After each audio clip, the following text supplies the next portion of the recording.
Samahan si Chris Lorenzana, trainer at Chief Inspiration Officer ng Training Edge Incorporated sa isang oras na seminar sa radyo na magbibigay inspirasyon upang lalo pang mapaganda, mapasaya at mapaunlad ang ating buhay. Winner ka, Pinoy! Don't quit before your miracle. Makinig, makilahok at sumama sa talastasan dahil ang programang ito ay para sa iyo. So if you're lost and on your own, you can never surrender.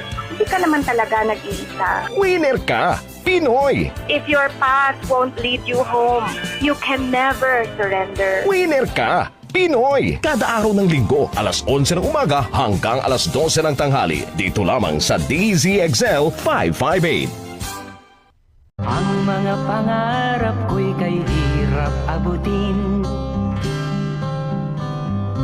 Dahil sa inyo, napunta ako sa aking nais marating. Happy Winner Ka Pinoy Sunday, everyone! Welcome to Winner Ka Pinoy. June 14, 2026, dear friends. Sana ay nasa maayos kang kalagayan, ikaw at ang iyong mga minamahal. Dahil sa inyo, ang aking tiyan at ang bulsa'y nagkalaman. Kaya't itong awiting aking inaawit, nais ko'y kayo ang handugan. Tatanda at lilipas rin ako, ngunit mayroong awiting iiwanan sa inyong alaala. Dahil minsan tayo'y nagkasama. Mga kaibigan, ako hindi ko alam kung papaano ko sisimulan ang medyo malungkot nating episode ngayong tanghali. Ano po, kasi katatapos lamang, para sa akin parang katatapos lamang nung isa sa pinakamalakas na lindol na naranasan natin dito sa Pilipinas at sa aking minamahal na banwa sa Mindanao. At talagang ngayong tanghali ay inspired po ang ating episode doon sa naranasang lindol noong June 8 na may magnitude na 7.8. At sa ngayon nga po, ang confirmed na mga namatay ay 55 na and 1,120 na injured nating mga kababayan and 45,000 residents were displaced, meaning kailangan nilang lumisan doon sa kanilang tirahan at may mga missing pa rin na hindi natin alam na unaccounted, mga kaibigan. Lilipas rin ako, ngunit mayroong Kaya sa munting paraan, mga kaibigan, ay nakikiisa tayo talaga, nakikiramay tayo sa akon nga mga kabanwa dira sa General Santos, sa Glan. Know that you are in my heart and in my prayers. Kag ini nga episode naton para gid ni sa inyo tanan, lalo na sa aton nga mga teachers, sa aton nga mga estudyante. So it's so difficult to be happy, dear friends, no? Kapag alam natin na ang mga kababayan natin talaga ay may pagsubok na dinaraanan. Kaya yung worst damage sa Sarangani din, ayan. So, napakalapit. It's so close to home. Pag umuwi ako, ang landing place ko lagi is General Santos City. Nadadaanan ko lagi mga damage areas na yan pag pauwi. And so, nung nabalitaan ko yan, I was giving a training. I was so shaken kasi nung sinabi sa akin na 7.8 yung magnitude. Sabi ko, naku, kapareho yun ng magnitude nung 1990 when I was in SLU. At alam ko yung pakiramdam, yung trauma ng ganung kalakas na lindol, mga kaibigan. Kaya samahan niyo po ako ngayon ng isang buong oras at sisikapin nating unawain at para rin ituro din natin siguro or maipaliwanag or malaman natin paano mag-behave, no, sa mga tao na na-traumatize. So, itatry natin sa isang oras na to na naunawain, no, na to understand trauma and grief. Kasi talaga minsan magkarugtong yung mga namatayan, they are in trauma and at the same time in grief. Nagdadalamhati sila and at the same time, no, na andun pa rin yung shock, yung disability na naramdaman nila. So, samahan niyo ako mga kaibigan. Send me your messages sa ating Winner Ka Pinoy number 0976-014-5041. Pwede rin po kayo mag-drop in ang inyong messages sa ating Facebook live stream at babasahin ko po sila mamaya. So, ang ating Winner Ka Pinoy number 0976-014-5041. Ayan, and I would like to thank the team na hindi po posible itong broadcast na to through Zoom kapag wala sila. Mr. Erwin Makatangay, Miss Kyle Dangate, Mr. Wilson Abrea, and Miss Jel Keran. Thank you so very much, team. Maraming salamat. Mga kaibigan, parang puro lungkot po yung mga nabalitaan natin the past days. And nakikiramay din po tayo ngayon, nakikiisa tayo sa pagdadalamhati, hindi lamang ng mga pamilya na talagang na-displace, namatayan, na-injure sa General Santos, sa Sarangani, sa Glan, kundi nakikiramay din tayo sa pamilya ni Rene Clert Baterbonia at saka ni Divine Adili. Hindi ko ma-imagine nung pinapanood ko yung balita, nung napapanood ko yung nanay ni Rene sa interview, parang, naiiyak na naman ako. But really, lahat ng nanay siguro, kagaya ko, ay maiisip natin yung lungkot na nararanasan niya at yung nanay ni Divine Adili. Kasi napakapuno ng pangarap ng mga batang ito na napakaagang nawala, no? Yung potential nila na napakalaki. So nawalan ang kanilang mga kaibigan, ang kanilang mga kaklase ng dalawang tao na minamahal nila, lalong-lalo na ang kanilang mga pamilya. So nakikiramay po ang Winner Ka Pinoy. At sana ay may Rene and Divine rest in peace. At sana yung kanilang pamilya, mga kaibigan, ay makatagpo ng lakas at pag-asa. At paghilom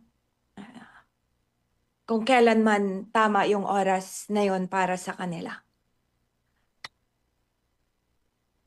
Mga kaibigan, hindi talaga, wala talagang warning. Parang yung lindol na dumating, wala talagang warning. At kaya parang biglaan lang yung shaking, and it shook our safety, yung predictability, at yung tiwala na all is well, parang ganyan. While I was watching the video, sabi ko, nako, itong mga batang to, hanggang paglaki nila, kapag meron lang konting tremor or pagyanig, they will remember. Kasi ang katawan ay talagang naaalala niya ang trauma niya. Ang salitang trauma, mga kaibigan, ay ginagamit usually, 'di ba, kapag merong sugat, right? So physical trauma, pwedeng ganon. Or kapag nasaktan yung tao, siya traumatized siya. Kaya nga pwedeng parang hindi ka lang physically wounded, pero pwedeng emotionally wounded ka, psychologically wounded. Parang natalo ka sa time na yan, no? And there's that breaking apart. So yun yung ating pag-uusapan ngayon.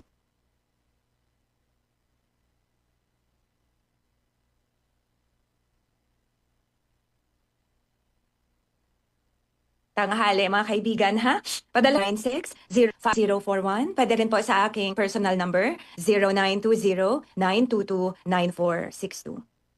Pwede rin yung akong padalhan ng inyong messages sa Facebook Messenger ko. Ayan. So, share with me your thoughts, mga kaibigan, kasi malay mo, yung karanasan mo ay makakatulong din sa ating mga kababayan na ngayon ay naghahanap pa rin ng sagot siguro, no? Or paliwanag talaga. may mga sugat na hindi nakikita. Unlike in physical trauma, nabalian ng buto, for example, makikita mo talaga. It can be healed, parang ganyan.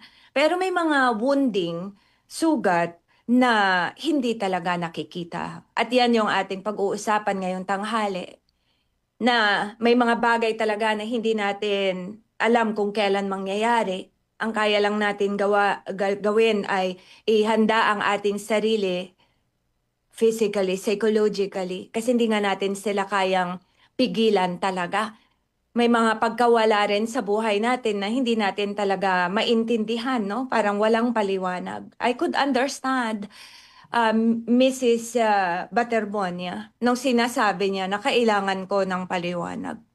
Kasi siguro kung ako ang nasa lugar niya, ganun din ang mararamdaman ko. Kakailanganin ko rin ng paliwanag. Pasensya na kayo mga kaibigan na, pero tingin ko kapag nanay kayo talaga, naghahanap na naman ako ng tissue kasi hindi, wala akong niready na. I didn't think I would cry again. Napakayakin ko talaga. What's wrong with me today? So, yes. May mga bagay talaga na hindi maipaliwanag. Parang ang daling i-rule out na aksidente yan. Di natin yan sinasadya. Lindol yan. Di naman natin yan ginusto. Pero alam niyo po, while I was watching some of the buildings na gumuho, no? Na, like when I was in Baguio, hindi nyo lang po alam kung gaano ako ka-traumatized hanggang ngayon. Kaya konti, minsan wala naman talagang pagyanig, pero parang minsan mag-shake lang ng konti and my body shakes too.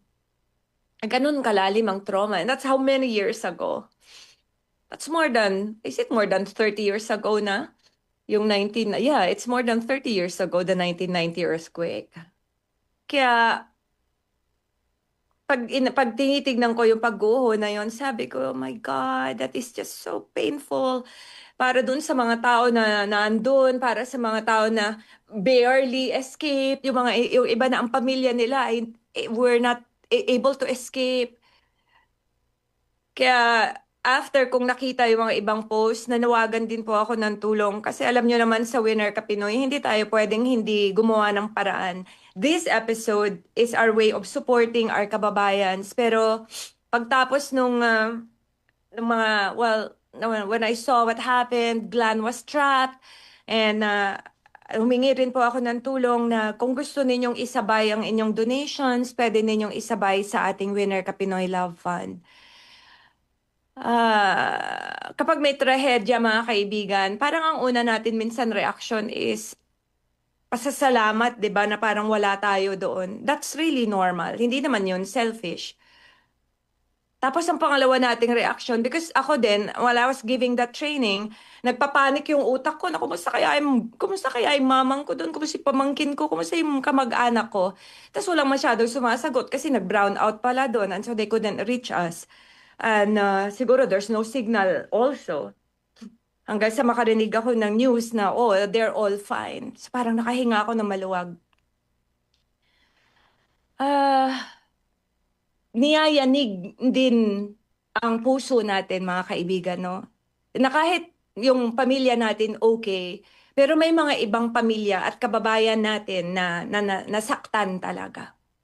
Na nayanig ang buong buhay nila. Nawalan sila ng tahanan, 'di ba?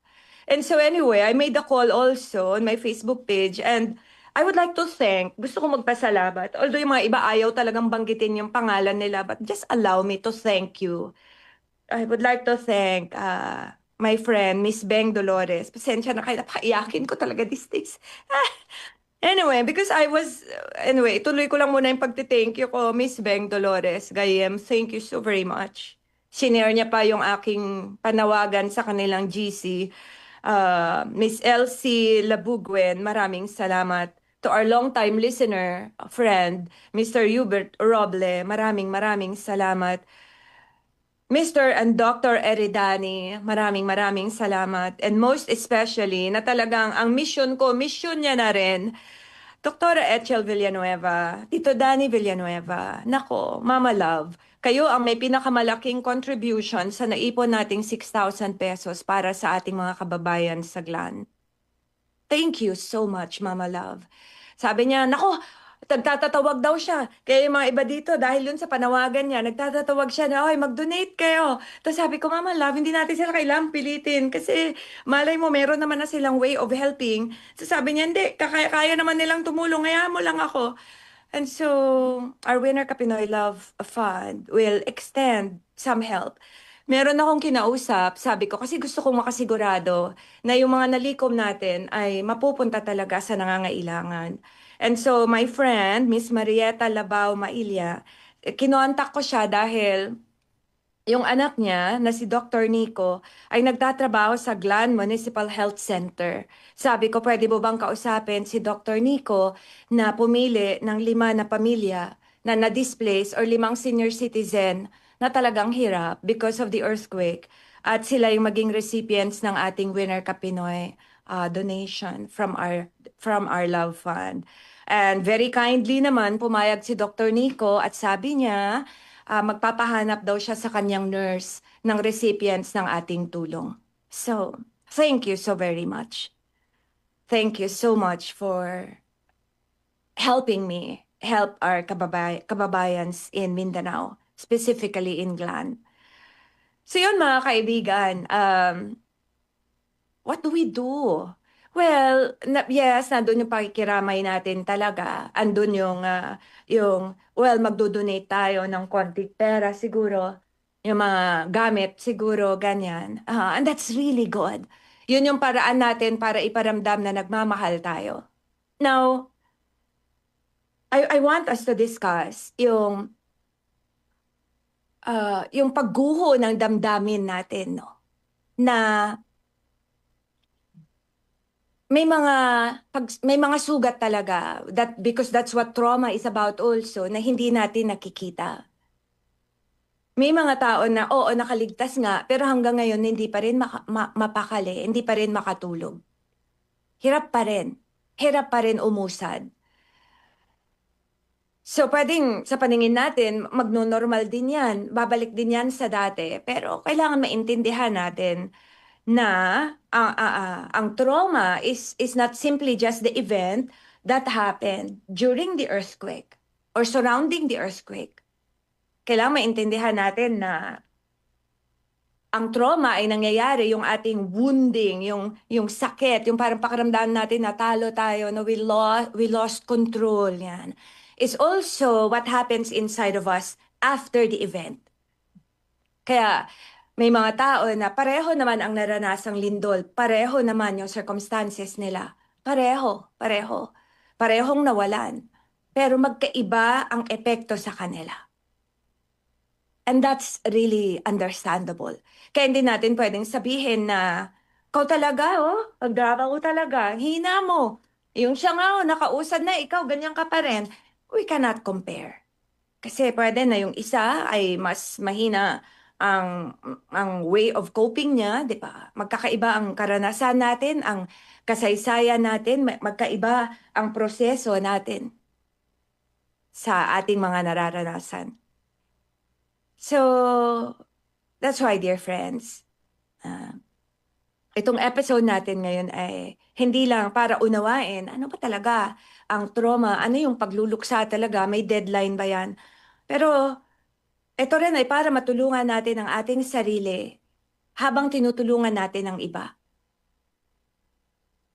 Alam nyo, ganito kasi, parang when I was in Baguio in 1990, ako pa yung unang nagsabi na parang lumilindol. That was the first shaking. Ako pa talaga, at dahil malamig sa Baguio, nakamedyas ako, alam niyo yun, nakataas yung pa ako sa upuan, hindi ba nakataas na gano'n. Pero, so, nung nagyanig na, nakatakbo na yung mga iba sa labas. Tapos ako, nagsusuot pa ako ng shoes ko. Kaya nung lumabas ako, masyado nang malakas yung shaking. Na nadapa na ako talaga. And I cannot even tell you kung paano yung panic ko, no, na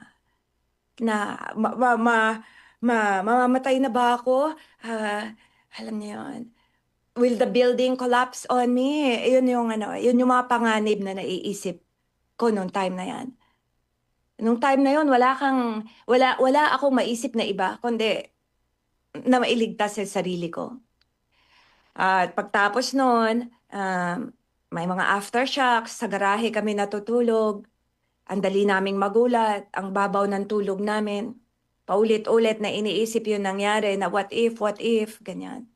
Parang lagi akong nakaabang na what if something happens again. So ganun ang nangyayari sa atin when we're traumatized. At patuloy yan na minsan kinakabahan tayo kahit wala na yung panganib. Kaya hindi tayo nag-iinarte, hindi tayo mahina. Yung response na yan, that trauma response is our way of protecting ourselves. Kaya kapag may mga ganyang sakuna, mga kaibigan, no? Nasisira yung stability natin, yung ating safety. Kaya parang we lose yung predictability of our days. Yan, parang mahirap tanggapin, no, na kunyari, nawalan ka ng kapamilya mo, nasira pa yung bahay nyo, ganyan, no? Yung gusali where you're working, gumuho. Can you just imagine that tragedy? Ayan. So, there, dear friends, sana ay tayo na ligtas. Gawin natin ang makakaya natin para tulungan, makaahon, makabangon yung ating mga kababayan na hirap pa din. And so, dear friends, I'd like to play for us this very beautiful song, Kanlungan by Noel Cabangon. I hope na habang pinatutugtog ko itong kantang ito ay maisip natin na oo nga, we are truly blessed for being safe. Pero ano kaya ang pwede nating magawa to help and to serve others?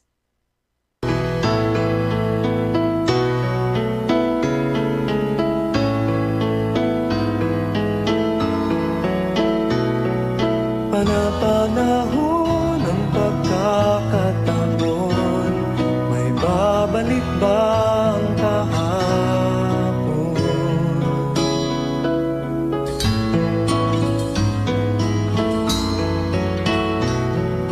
Natatandaan mo pa ba nang tayong dalawa'y unang magkita? Panahon ng kamusmusan sa piling ng mga bulaklak at halaman, doon tayo nagsimula. Mangarap at tulad,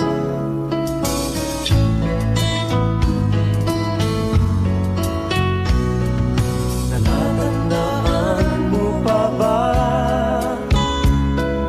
Inukit kong puso sa punong mangga at ang inalay kong bumamela,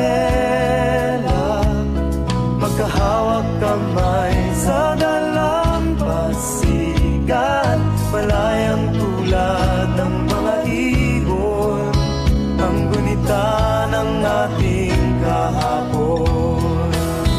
Ang mga puno't halaman ay kabiyak ng ating gunita sa paglipas ng panahon. Bakit kailangan ding lumisan?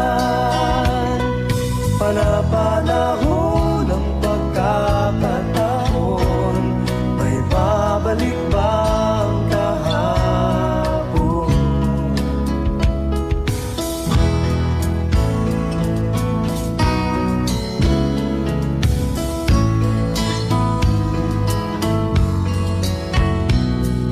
Ngayong ikaw ay nagbalik,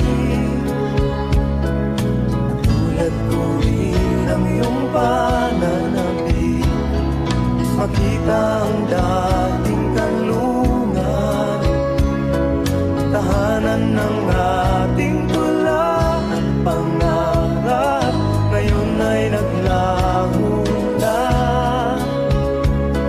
Saan nahanapin pa? Lumilipas ang panahon,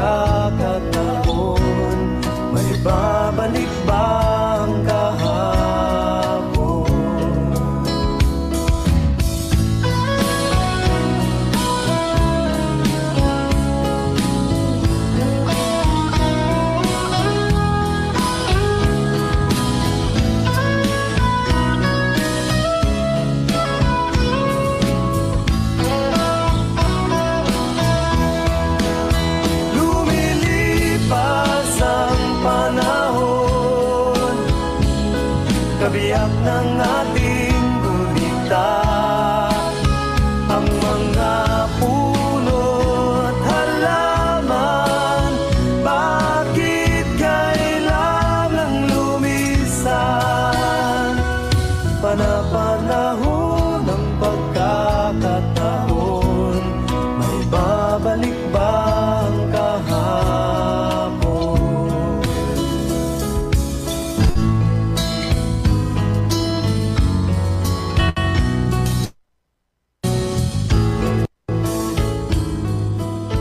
Such a beautiful song, dear friends. Kanlungan by Mr. Noel Cabangon. Very beautiful, no? Pinapaalala sa atin talaga na life is so fragile. It's so fragile. Marami, I'm sure, ang iniisip na kanina naglalakad lang tayo, tas ngayon wala na siya. Diba? Parang kahapon nagtatawanan pa kami, tas ngayon wala na siya. Kaya minsan, ang sabi nga sa kanta, maibabalik ba ang kahapon? Hindi nga talaga po maibabalik ang kahapon. Kaya ang lagi nating ipinapaalala sa ating sarili ay be compassionate. Lagi ko pinapaalala rin sa aking sarili na, Chris, that could be your last embrace. Alam niyo yun. Parang ako with my papang before. Hindi ko naman alam na yung pag-alis ko na yun na yung huling kita ko sa kanya na buhay siya. So, it's difficult, no po? Parang sa inyo po lahat, alam ko na marami sa inyo, I'm sure hindi naman nakikinig kayo, pero someday, you might get to listen to this. I'll cut this into short videos. So, hopefully, may mga iba sa inyo na matatalisod kayo sa episode na to ng Winner Ka Pinoy. Na hindi namamadali ang paghilom sa trauma, mga kaibigan. Hindi siya kagaya ng sugat lamang physically na pag na suture na yan, nagagaling na, makikita mo lang yung scar. There are wounds na minsan nangyari sa'yo nung bata ka hanggang pagtanda mo, naalala mo pa rin. Your body remembers. Kaya, ayun, kailangan maintindihan lang natin na yung nararamdaman natin ay normal yan. Parang ako, di ba? 1990 pa yung earthquake sa Baguio, but I still feel it. Alam ko yung pakiramdam nung nanawagan ako ng tulong, sabi ko, I know exactly how it feels to be trapped. Kasi nung time na yon wala ring makaakyat sa Baguio kasi nga yung mga kalye ay na, patag dito, sarado yung mga kalye because of the landslides. Alam niyo yung pakiramdam na we could smell death dahil nga sa dami ng mga na building. And isa ako sa mga nagpupunta sa Burnham Park para pumila at tumanggap ng relief goods. Kasi walang silbi yung pera namin nung time na yon. Kasi kahit maghanap sa store ng Skyflakes, halos hindi makabili ng Skyflakes nung time na yon. There's one time, nung time na yon yung Skyflakes na ganito, parang 10 pesos lang yun eh. Pero merong iba na they took advantage of the crisis and yung isang dating 10 pesos lang na Skyflakes, naging 50 pesos na. So, it's so difficult. Kaya pag may nananawagan mga kaibigan na talagang hirap sila talaga. I believe that. I believe that. Kaya, now let's talk a little bit about grief. Although hindi ko talaga na-cover maayos yung trauma, pero yun nga po. Pag alam nyo naman yun, di ba? Naku, nakaka-trauma talaga. Naririnig ko yun sa mga ibang videos. But, madali minsan isang tabi kapag hindi tayo ang nakaranas. Let's also understand ourselves pagdating dyan. Na parang, o nga, no? Kasi wala ako doon. That's why I discount it, di ba? Pero mga kaibigan, marirealize natin, no, lalo na for us na na-traumatize, na pag nakita natin, pag na-realize natin how fragile our life is, na parang saglit lang, we could lose our lives. A life can be lost. Parang that at any moment, pwedeng mawala yung taong minamahal natin or tayo sa mga taong minamahal natin. And then, mapapaisip tayo, no? Ibabalik tayo doon sa Ano ba talaga ang mahalaga? Suddenly, nung nangyari yun, parang wala lang pakialam sa nangyayari sa Senate. Bahala na kayo sa buhay nyo. Parang, I just don't care about what you do o the lies you tell. Parang, hindi na kayo yung focus ng damdamin ko muna. Ay, wala akong bandwidth. Wala na akong energy for that. Kasi, itutuon tayo ng damdamin natin sa kung ano at kung saan talaga ang mahalaga. Di ba, kaibigan?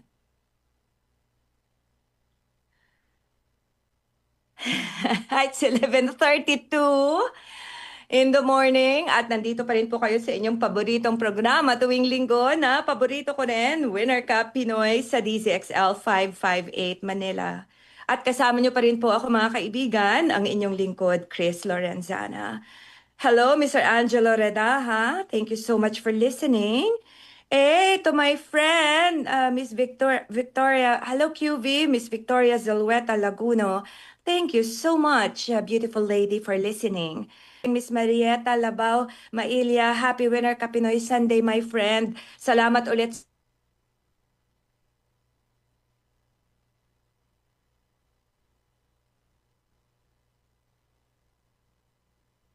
sa tulong mo in distributing the little caffeine. Miss Phil na Malagad, Lolo Gastua, good morning.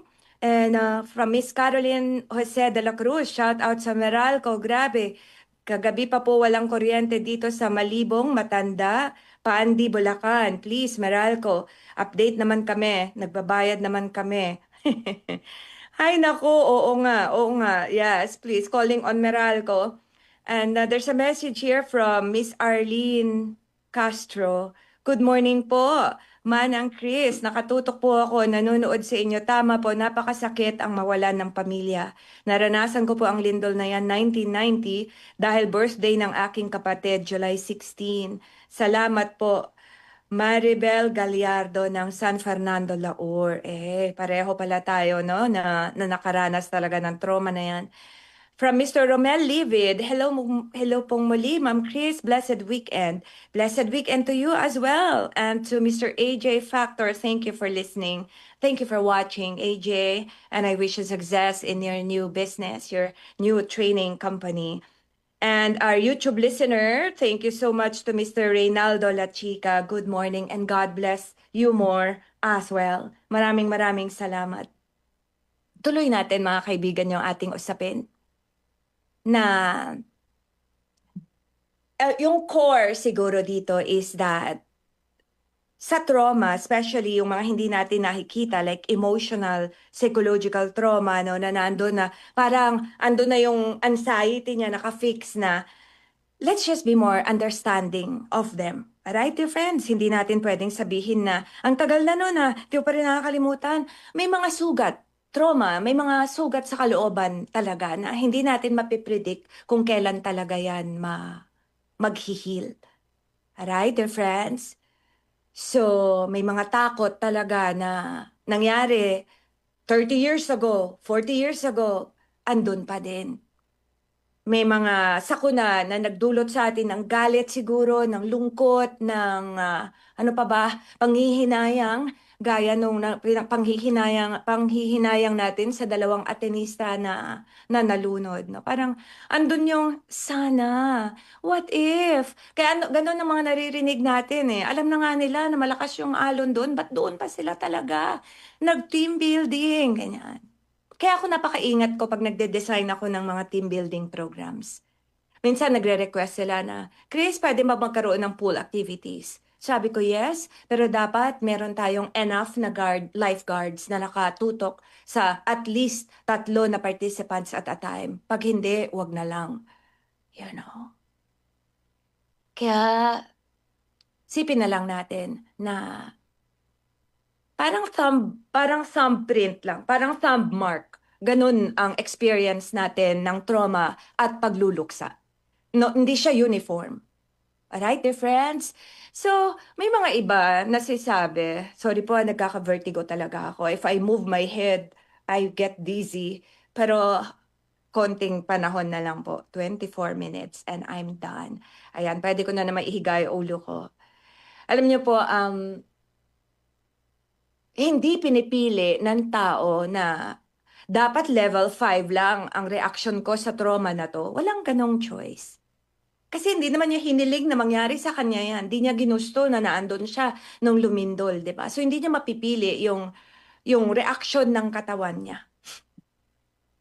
Kaya a trauma response is a trauma response. Hindi mo siya pwedeng sabihin na, come on now, you're better than that, you should do better than that. Walang ganun, kaibigan, sa trauma response.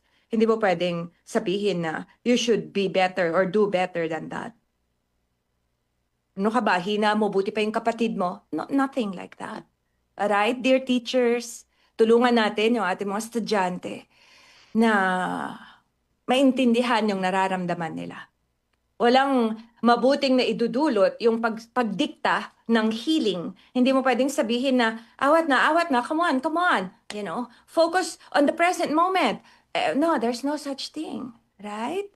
So, dahil magkakaiba tayo ng pangangatawan, magkakaiba tayo ng psychology, magkakaiba tayo ng paraan ng pagluluksa.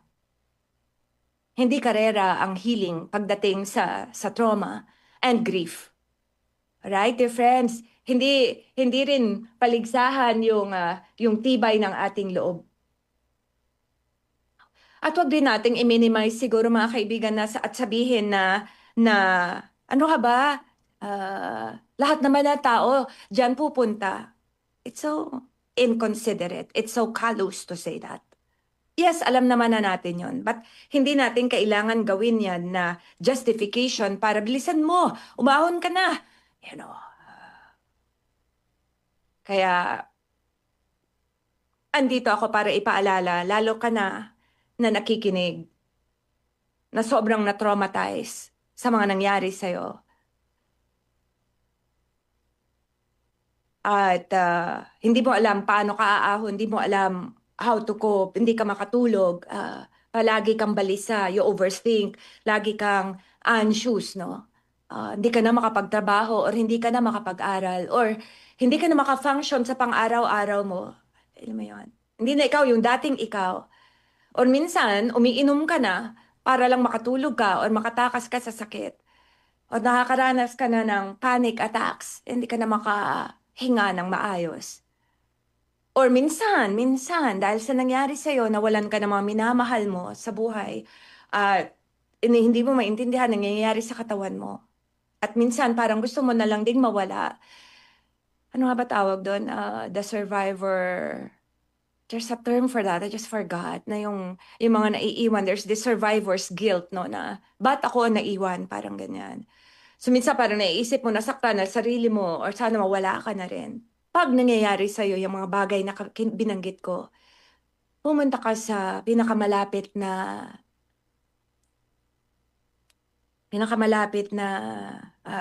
health center natin. Humingi ka ng tulong, walang masama sa paghingi ng tulong. Kung may kakayanan ka, visit a doctor, siguro a counselor, magtanong ka, ha? Hindi yan kahinaan. Para sa akin, katapangan ang paghingi ng tulong. Alright, dear friends? Yan. So, wag nating sa walang bahala yung mga bagay na sa tingin natin hindi natin talaga kayang ahunan na tayo lamang. This is the time for us to care so much na parang wag lang yung sarili natin yung tignan natin, kundi tignan din natin yung mga tao sa paligid natin. Kung pagkatapos ng lindol ay nag-iba na yung pattern niya, nag-iba na yung kaisipan niya, nag-iba na yung parang hindi siya yan, hindi na siya nagsasalita bigla. Let's do something also. Baka pwedeng tayo na ang humingi ng tulong. Alright, dear friends? In a while, I'm going to play for you a song entitled Tears in Heaven. Marami sa inyo ang alam ang kwento sa kanta na ito, pero sa mga hindi nakakaalam sa kanta na ito, itong kanta na Tears in Heaven ay isinulat ni Eric Clapton pagkatapos mahulog yung anak niya noong 1991. 4-year-old na anak niya na si Connor Clapton mula sa 53rd floor na bintana ng kanilang apartment at namatay yung kanyang anak. At hindi niya alam, no, how to make sense of the grief. At kahit sino naman din siguro. And out of that pain came Tears in Heaven. At sa kanta na ito, parang ang simula niya is, would you know my name if I saw you in heaven? May mga tanong talaga na hindi natin alam ang sagot. But the song Tears in Heaven is about a father's longing. And kayo din, like I still long for my father. Kayo na mga nawalan. Walang deadline yung longing na yan at yung mga tanong na yan. And so, enjoy this very beautiful song, dear friends. And patuloy nating pag-isipan how life is so precious. Yung bawat paghinga natin talagang mahalaga. Kasi hindi natin alam kung kailan yung huli. I don't know if I should say enjoy this very beautiful song, but still, I would say let's reflect on this beautiful song, Tears in Heaven by Eric Clapton.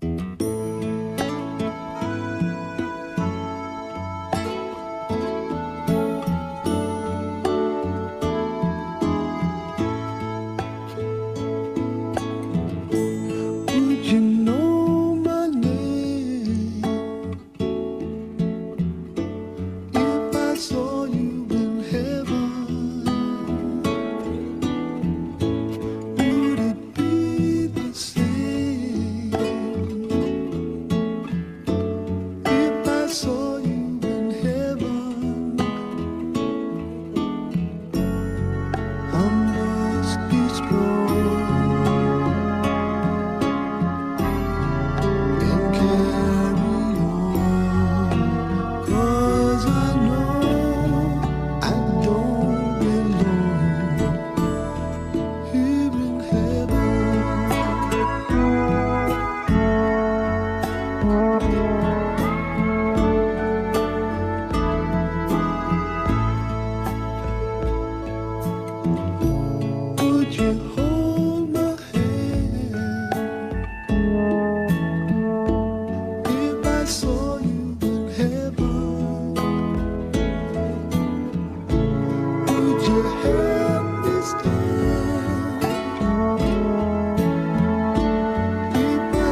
Tears in Heaven by Eric Clapton, dear friends. Sabi nga sa kanta, I must be strong and carry on. Sa atin, na mga nandito pa, yun talaga ang option natin na pinakamaganda, di ba? To be strong and to carry on. Despite the givens, despite the trauma, despite the pain, despite the grief, kasama siya, kasama. Oh, hello, June Minas. Hello to you. And wow, finally, mababati ko na rin. Taga SMP na si Gilbert Razalan. Andyan ako sa June 22 for a stress management seminar. Join ka ha? 1:30 p.m. yon, Gilbert. Thank you so much for marami na talaga akong recruit. Sa Winner Ka Pinoy, sa lahat naman naging participants ko, salamat. Maraming salamat for supporting Winner Ka Pinoy. Kaya kaibigan, pag na-trauma tayo, minsan patuloy ang pagkabagabag natin, yung wala tayong kapayapaan, just be understanding of yourself, right? Huwag mong madaliin ang iyong healing. Wala naman deadline. Wala naman. Ayan. Alright, let me see. Hey, hello, Tita Karina Lapitan. Sabi niya, I'm listening to your program. My heart goes to your kababayan, Chris, in Mindanao. My prayers for them. A blessed Sunday. Thank you so much, Tita Karina. Maraming salamat po. Let me check their messages on our Winner Ka Pinoy number. Hello to Mr. Jafet Valera. Yes, amen to that indeed. And Miss Tess Berdos, good morning. Tama po kayo, di makalimutan ng ang kapatid ko na nahulog habang nagpipintura ng bubong. Montessori School. Oh, that is so sad. That is so sad.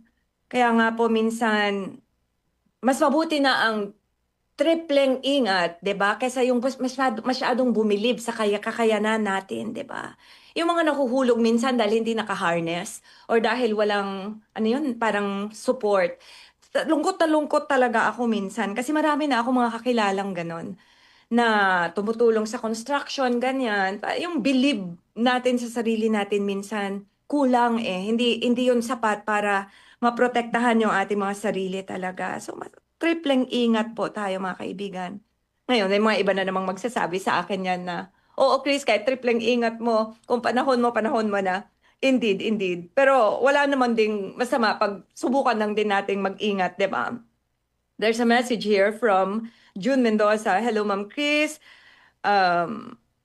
Sabi ng mga magulang ko, isang buwang gulang pa lang ako noong naganap ang 1990 earthquake at salamat sa Diyos, wala namang masamang nangyari sa amin. Para sa akin, maswerte pa rin tayo dahil sabi nila hanggang 30 na mahihinang lindol ang nagaganap kada araw at iilan lang ang nakakapinsala sa bawat taon. That is so true. Wow, June! Grabe, no? Thank God! 1 month old ka noon. So, wala ka pang masyadong trauma. Kasi, I don't know if your body remembers, but walang masyadong traumang naranasan yung katawan mo. Ayan. My mother was in the car when the earthquake happened kasi kakahatid lang nila dun sa pamangkin ko sa school niya. So, nasa sasakyan siya. Ang laking pasasalamat ko na dahil gumagalaw yung sasakyan, at least hindi niya na masyadong naranasan yung pagyanig. Kasi niisip ko dahil may high blood pressure siya, can you just imagine? Hello, Mamang and Ikob. I cannot just imagine kung ano yung posible na naramdaman niya sa ganong trauma niya, ganong may sakit na nga siya. Thank you so much for your messages, dear friends. Let me, Mama G. Si Mama G, may message sa atin. Let me read it. Hello, Chris. This is Mama G. Yes, very sad yung nangyaring 7.8 lindol sa Mindanao. Let's all pray for all our kababayan doon na ibuhos sana ng Diyos ang kanyang tulong, awa at kalinga para sa kanila.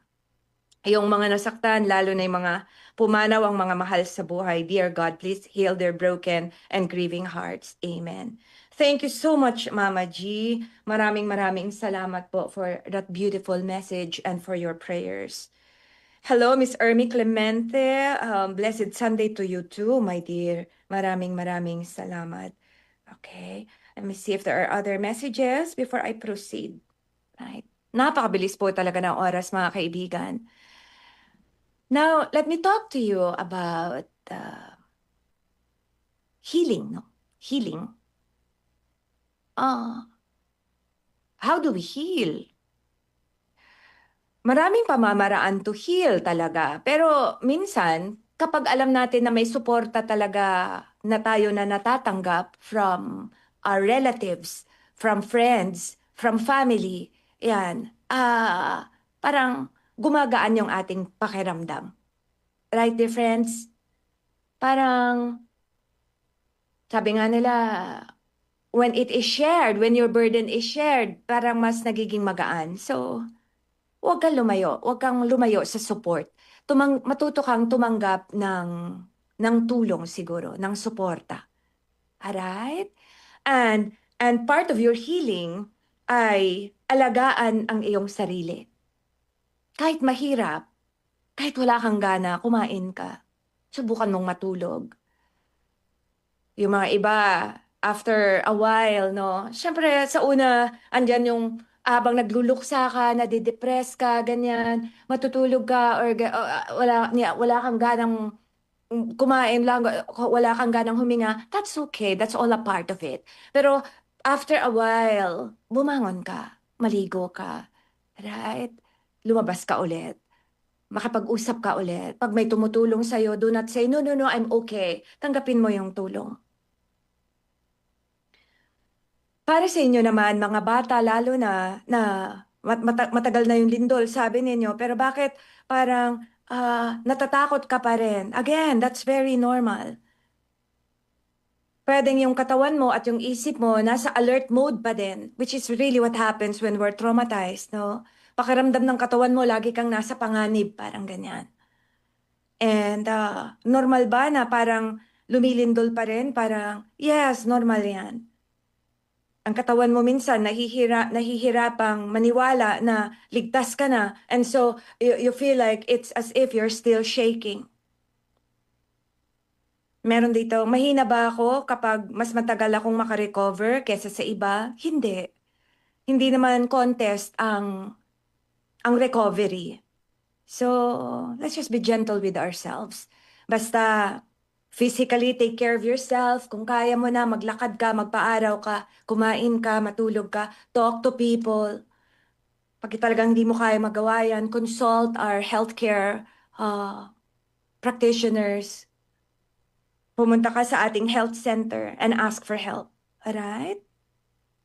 Trauma lang daw ba ang nararanasan ng mga nakakaligtas? Hindi. Ibig sabihin, hindi lang trauma. Ibig sabihin, there are others na pwede mong maramdaman. You could grieve. Kahit na hindi ka namatayan, you could grieve for the others na nakita mo lamang ganyan, no? And so, in fact, pati kami na nanonood lamang, we are traumatized. Yung inyong mga rescuers, they are traumatized too. So, yung mga kaanak natin na nasa abroad, no? They're traumatized too. So, maaaring maapektuhan din sila ng mga naranasan natin. Paano daw malalaman kung trauma na ang nararamdaman at hindi simpleng stress? Well, kapag tumatagal na yung nararamdaman mo, nakakaapekto na siya sa'yo, sa trabaho mo, sa tulog mo, sa relationships mo, sa pang-araw-araw mo, hindi na siya normal na stress. Kasi kapag stress yan, makakain ka lang, makatulog ka, alam mo yun, after a while, okay ka after that stressful situation. Pag wala na yung stressor, di ba? Pero kapag nagawa mo na yung lahat, tapos meron pa rin pakiramdam na parang you don't feel safe, baka pwedeng kumonsulta ka na. Ayan. Hanggang kailan ba dapat daw magluksa? Walang deadline ang pagdadalamhati. Walang kalendaryo ang hinagpis na nararanasan ng puso. So again, be gentle with yourself. Merong nagtanong dito, bakit parang hindi ako umiiyak? Well, hindi lahat ng pagdadalamhati ay may kasamang pag-iyak. Kaya wag nating sabihin na grabe naman siya, hindi man lang siya umiyak.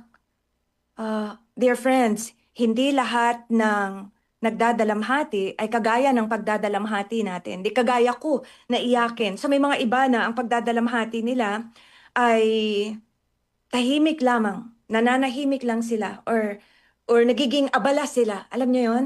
Pero nagdadalamhati sila. May mga iba na ang pagdadalamhati nila, idinadaan nila sa pagtatrabaho, sa pagsisibak ng kahoy, sa pagvo-volunteer, sa pagtulong sa iba. That's their way of grieving. And nothing is wrong with that.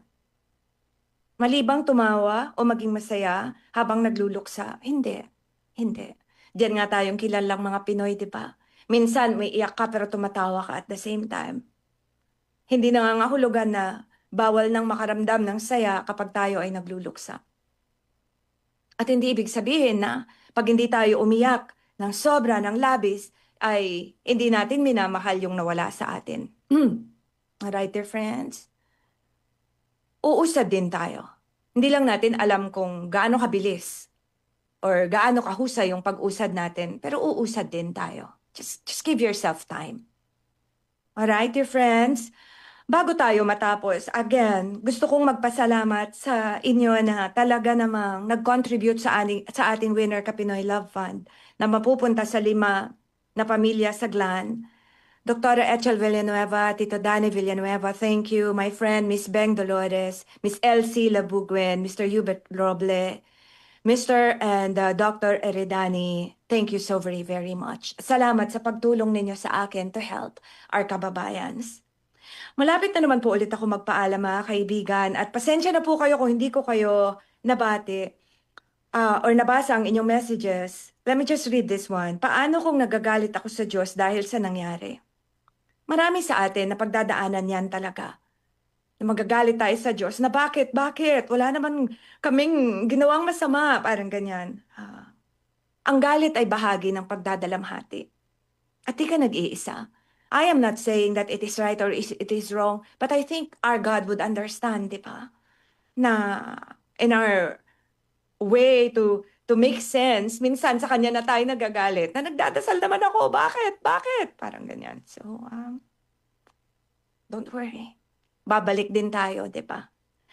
And so, dear friends, malapit na naman po ulit ako magpaalam. And I hope, I pray na ang ating mga kababayan dyan sa Mindanao, lalo-lalo na kayo na nawala ng inyong mga minamahal, nasugatan hanggang ngayon, na traumatized hanggang ngayon. Yung mga iba sa inyo na na-displace at wala na kayong mga bahay, kaya yun ang priority ko doon sa ating Winner Ka Pinoy Love Fund. We send you our love and our prayers. At mga kaibigan, sana isamahan niyo ako sa pagdarasal na sana ay mas maging matibay pa ang kalooban ng ating mga kababayan. At kahit na anong hirap ang dinaranas nila ngayon ay maramdaman pa rin nila na hindi sila nag-iisa. So, dear friends, join me as I say thank you. Thank you so much to our team. Maraming salamat sa ating Winner Ka Pinoy team, Mr. Erwin Makatangay, Miss Cal Dangate, Mr. Wilson Abrea, Miss Jel Keran. Thank you so much, team. Sabihan niyo na po ako mga kaibigan, sikapin nating maging isang tunay na Pilipino sa isip, sa salita at sa gawa. At huwag mong kakalimutan, kaibigan, ha? Winner ka. Winner ka, Pinoy. Sumainyo ang isa na namang makabuluhang palatuntunan sa radyo. Winner Ka! Pinoy! Muling umantabay sa parehong oras, alas 11 ng umaga hanggang alas 12 ng tanghali. Dito lamang sa DZXL 558. Winner Ka! Pinoy!